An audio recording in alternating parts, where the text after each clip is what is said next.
Go peeps, and welcome back to Snail TV. Hope you guys all had a great Christmas and yeah, and had a awesome time so far with your families and whatnot. I know I did, and but it's always hard to get away from the cars.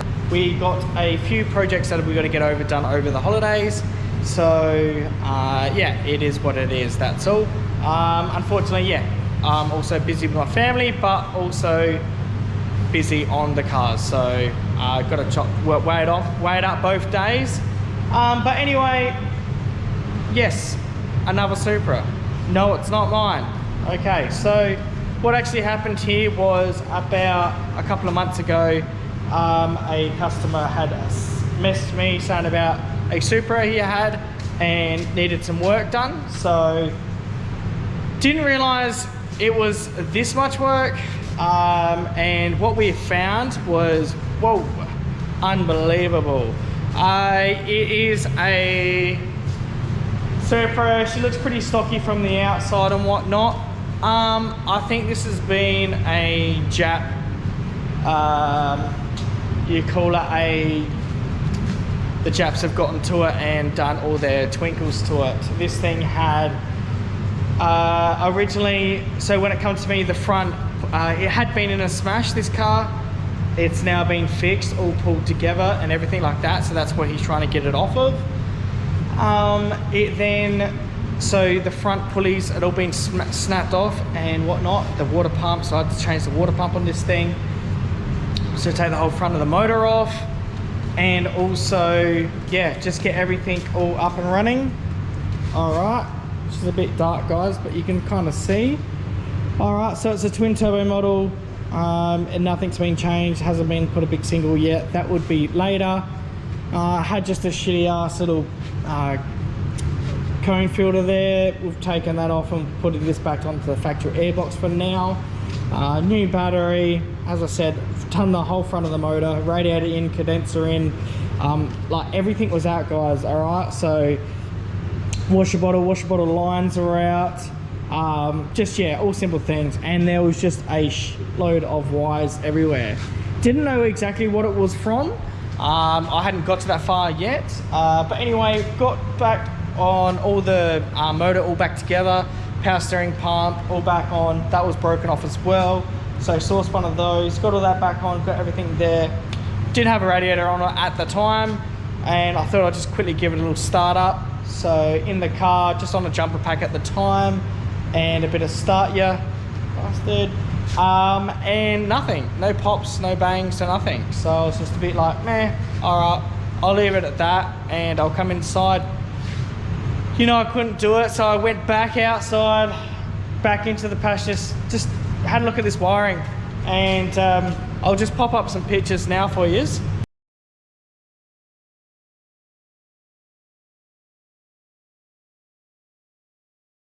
And yeah, you guys can see there, so it had an actual aftermarket ECU in there, and they had tapped into the igniter to get the to spark it, obviously, and also tapped into the computer in the front passenger seat there, footwell, to tap into the injectors. And so they had like plug on plug, and you can tell it's aftermarket because it was just those crappy like white ones. Yeah, so the actual injectors weren't hooked up, and also the coils weren't hooked up. So I was like, oh well, that's why it's not sparking. So rewired all that up, wired all the injectors up, got everything like that done, and I thought, you know, we'll keep going, we'll have a look more. So I went into the back and noticed they've had an amp there, and power wires are just touching everything. So everything's been ripped out real quick. Removed all that up, and they all look really nice now. It's all completely back to stock in the back there. Anyway, got back into the front driver's side. So I wasn't filming any of this, guys, but it was just chaotic. I was just back and forth with it. Anyway, under the driver's side, sorry, there was a factory alarm, not factory alarm, an aftermarket Toyota alarm that someone's installed. Absolutely hideous. Wires were everywhere, same thing. It was absolutely hideous. It was just bad.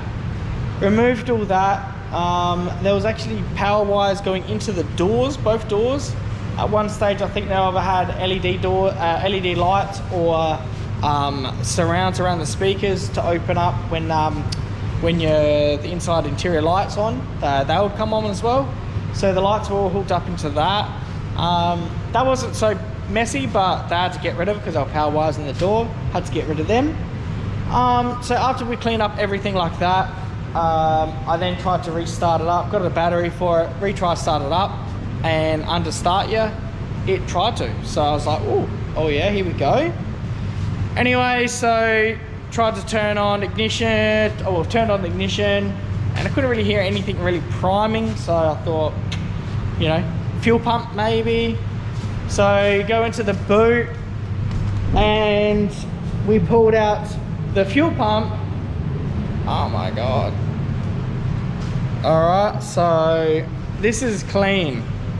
All right, so you can see the sludge on this thing.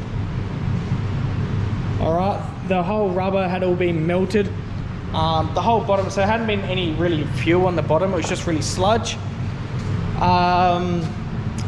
Cleaned all that out, put a new fuel pump into it, and obviously I know there's still fuel, like the injectors do really need to be cleaned, but we're going to see how it goes with some injector cleaner on it.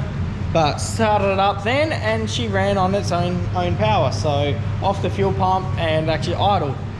Very poorly, got a bit of heat into it, and then actually went alright.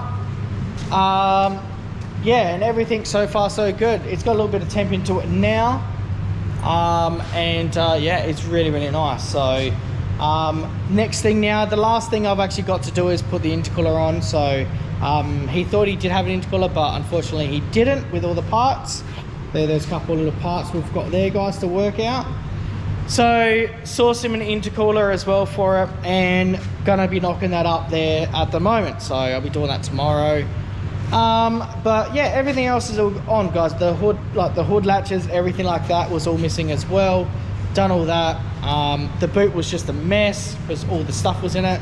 That's all been cleaned up. Just everything's been cleaned up. So we'll give it a start up, guys, and have a look at it, eh? You know what a Supra looks like, guys. All right, so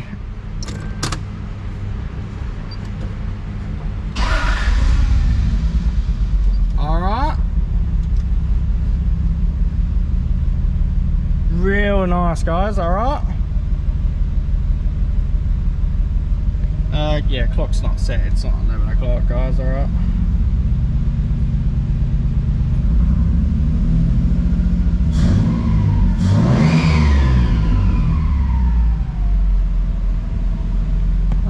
All good.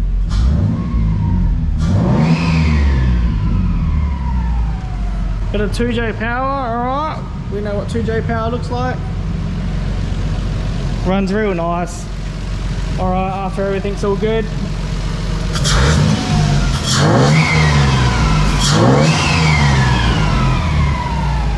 Intercooler pipes are not hooked up, you know that, so that's the next step. Only last step really. Car starts up real nice. Real happy with how it's all turned out, and yeah, it is what it is. So, but pretty impressive. All right, but yeah, all in all, come up all right, and real almost ready to get back to him. So I've had it for 2.5 days, I think.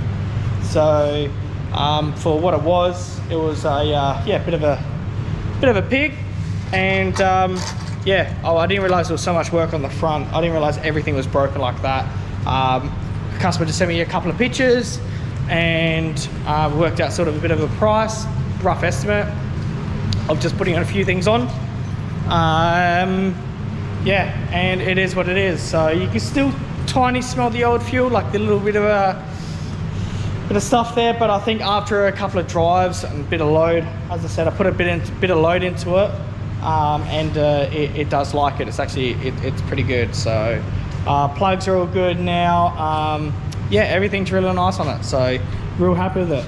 As I said, intercooler, and just pretty pop the lights on. We got the bar here ready to go. Yeah, everything else is looking real sweet. So yeah, another Supra to be on the road very, very soon. So that's awesome news. But yeah, we've actually got who we thought, eh? 2 Supras in the same in now the same shed, eh? So that's good that we've got the 2Js. But they're just such an easy engine to work on. I absolutely love these things. You know, so easy. I think because I know them so well. But yeah, really, really nice car. Just, you know, it does definitely need some paint work and whatnot, but yeah, it'll look really, really classy later on. So yeah, plans for this thing to later on is probably to go single turbo and a few other things, ECU wise and whatnot, but yeah, it's come up real nice, this car. All right. Alright guys, I'm still waiting on parts of mine. When I get parts, I'll do a video quickly of putting it all back together. Painting the engine and the trans and whatnot, getting all that all nice and cleaned up, and then putting it back into car. So I'll film all that, that's easy stuff. After I get these few parts. I'm just waiting on a few parts from Golby's. We've got, I think I did say in the last one, the GDR 35 coil pack, all cluster. That's not really something I'm waiting for. I'm waiting really on the head studs and also the head gasket. Once they come, then I can put everything all back together, the head back on the motor, and get all the parts and pieces all done up really like that. And then I'm waiting on a timing belt kit on it as well, so you can get all the new parts on the front there for it. So and also of course the GTE oil pump. That's the reason why the front of the engine had to get taken apart in the first place. So once those parts come, guys, we'll get this thing back together. All right, so it's just sitting here, and yeah, once it's gone, then we will be onto the Porsche. The Porsche is getting brought in, and yeah, we've got to get some things done on that. So I'll let you guys know exactly what we're doing on the Porsche, and yeah, we'll go from there. So anyway guys, I'll finish it up. As I said, hope you had a great Christmas. Yeah, let me know what else you want to see more. Sorry I didn't film anything on this Supra down here of all the stuff, but as I said, it was just one problem from another problem. I didn't want to show you everything there, and it was just, I just needed to get it out. This is for a customer, not for myself. Yeah, all in all, it's come up really, really nice. So I'm glad I found all these other problems, hidden problems. The wiring was absolutely hideous, guys, absolutely hideous. Real terrible on it. Everything's been taken off, the old Blitz boost controller, just little things like that. So this thing had been put some bit of power onto it. It's always had the twin turbos on there. There's no sign of those being removed, but unfortunately, yeah, it has had an ECU. Can't say what brand, probably like an old you know, Power FC or something like that, but they did have a plug and play, so I'm not sure about that. Probably an old Haltech or something like that. Anyway, I'll leave you guys to it. I'll see you guys very, very soon, the next couple of days or so. This thing should be gone, and we should be putting back together of the Supra. So anyway guys, thanks very much, and I'll see you guys very soon. See you peeps.